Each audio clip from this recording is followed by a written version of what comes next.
While the UFC has built empires around stars like Conor McGregor and Ronda Rousey, they're now letting one of their most electric talents collect dust, hostage to Jon Jones' whims and the promotion's baffling inaction. Aspinall isn't just another contender. He's a wrecking ball with a PhD in violence, holding the UFC record for shortest average fight time, just over 2 minutes, and finishing elite heavyweights with terrifying ease. Yet since claiming the interim title in November 2023, he's been trapped in limbo, forced to defend a temporary belt while the UFC rebooks a legacy fight no one asked for, Jones versus Miocic, and lets Jones duck him with laughable excuses.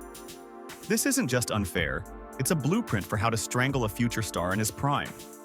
Tom Aspinall should be on top of the world right now. He's the UFC interim heavyweight champion, a title he won in spectacular fashion by knocking out Sergey Pavlovich in the first round back in November 2023. For most fighters, that would mean one thing: a guaranteed shot at the undisputed champion. But in Aspinall's case, the UFC has treated his interim belt more like a consolation prize than a stepping stone to greatness. The whole point of an interim title is to keep the division moving when the champion can't defend, usually due to injury or other delays. It's supposed to be temporary, a placeholder until the real champ returns. But the UFC's handling of Aspinall's situation has turned that logic on its head. Instead of fast-tracking a unification bout with Jon Jones, the promotion doubled down on rebooking Jones against Stipe Miocic, a 42-year-old former champion who hadn't fought since losing to Francis Ngannou in 2021. Fans were baffled. Why push a legacy fight over a fresh, explosive matchup between Jones and Aspinall? To make matters worse, Aspinall was left in purgatory. Rather than stripping Jones or forcing the fight, the UFC let him sit idle, while Aspinall, the interim champ, was forced to defend his interim belt against Curtis Blades. Think about how absurd that is. Defending a title that's supposed to dissolve as soon as the real champ is ready. It's like being asked to guard a throne everyone knows isn't yours to keep. Meanwhile, Jones has done everything in his power to avoid Aspinall. He's called him an asshole, ducked interviews where Aspinall's name might come up, and even floated fights against lower-ranked heavyweights or middleweight champ Alex Pereira, anyone but the guy who actually holds the interim belt. The UFC, usually quick to enforce mandatory title fights, has let Jones call the shots. Compare this to how they handled Islam Makhachev or Ilia Topuria, who were stripped the moment they hinted at moving up in weight. The hypocrisy is glaring. Rumors swirled that Jones demanded $30 million to face Aspinall, a figure so high it seemed like a blatant stall tactic. Yet, whispers suggest the UFC might have agreed to it, only for Jones to still show no interest in signing the fight. Aspinall, on the other hand, has been nothing but eager. He said he'll fight anyone, anytime, under any terms. It started with Jones outright dismissing Aspinall as a legitimate challenger.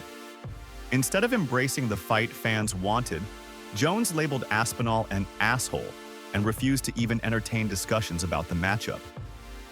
He skipped media appearances where Aspinall's name might come up, once abruptly canceling an interview with a laugh, saying, "No, because it's going to be a mess. I'm not going to come." When pressed, he threw out wild alternatives, calling for fights against Derek Lewis, who wasn't even in title contention, or Alex Pereira, a middleweight who had just moved up to 205 pounds. None of it made sense unless the goal was simply to avoid Aspinall at all costs. The UFC, usually quick to enforce mandatory title defenses, has done nothing to stop this circus. Compare Jones's treatment to that of Islam Makhachev or Ilia Topuria, both of whom were stripped of their belts the second they expressed interest in moving up a division. The promotion claimed it was about keeping divisions active, but with Jones, those rules mysteriously don't apply. There's no event forcing their hand, no International Fight Week or UFC 314 requiring a quick resolution, so they're content to let Jones stall indefinitely while Aspinall waits. Then came the money rumors. Reports surfaced that Jones was demanding an absurd $30 million to fight Aspinall, a number so high it felt like a deliberate roadblock. Some speculated he was pricing himself out to avoid the fight altogether. But then, silence. No denial from Jones, no pushback from the UFC, just whispers that the promotion might have actually agreed to the figure, only for Jones to still show no urgency in signing the bout agreement. Meanwhile, Aspinall has been clear. "I will absolutely fight anyone in a heartbeat. I'm ready to go." The contrast couldn't be more glaring. What makes this even more frustrating is Jones's recent behavior.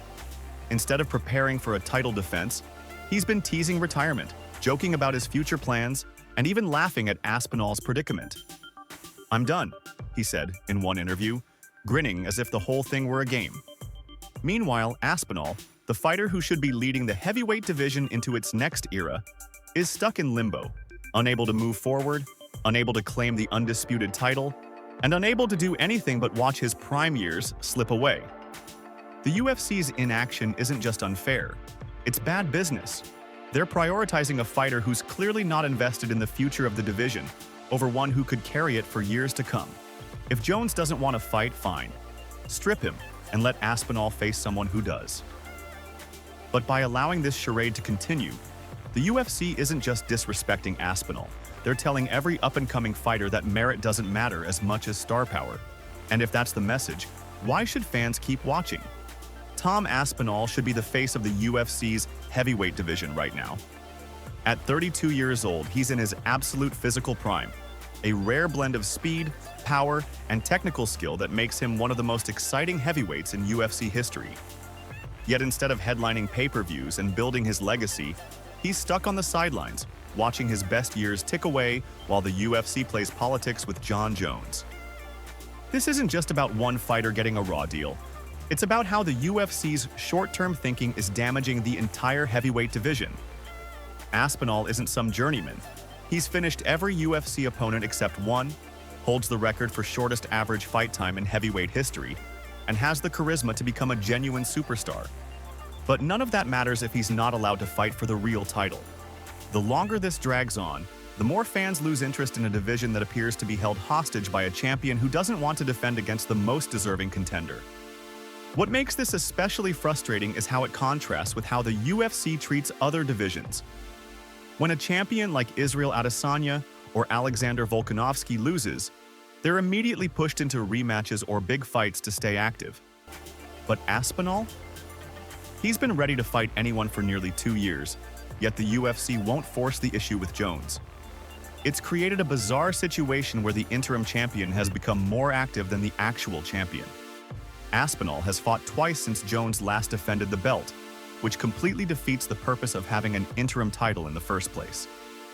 If this mess frustrates you as much as it frustrates me, smash that like button. Let the UFC know fans are watching. Share this with someone who's tired of politics ruining MMA, and subscribe. Because if we don't call this out, who will? More hard-hitting breakdowns coming soon.